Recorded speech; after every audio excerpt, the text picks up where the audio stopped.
What if, bukas pagising mo, ang minimum wage ay doble na at lahat ng binibili mo sa grocery, wala ng 12% VAT? Tunog langit, di ba? Pero teka, ano nga ba ang totoong mangyayari sa Pilipinas? First, the pros. Siyempre, higher purchasing power. Ang dating pambili lang ng sardinas, baka pang chicken na. Mas mabilis ang ikot ng pera dahil ang masa may kakayahang gumastos. Bababa ang poverty rate at luluwag ang hinga ng bawat manggagawang Pilipino. Ramdam agad ang ginhawa sa bulsa. Pero may cons, ang 12%, VAT ay isa sa pinakamalaking source ng pondo ng gobyerno para sa Build Better More, libreng edukasyon at healthcare. Pag nawala yan, saan kukuha ng budget?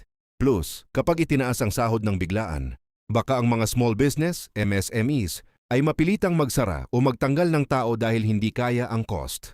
Ang ending? Baka lalong tumaas ang presyo ng bilihin or inflation.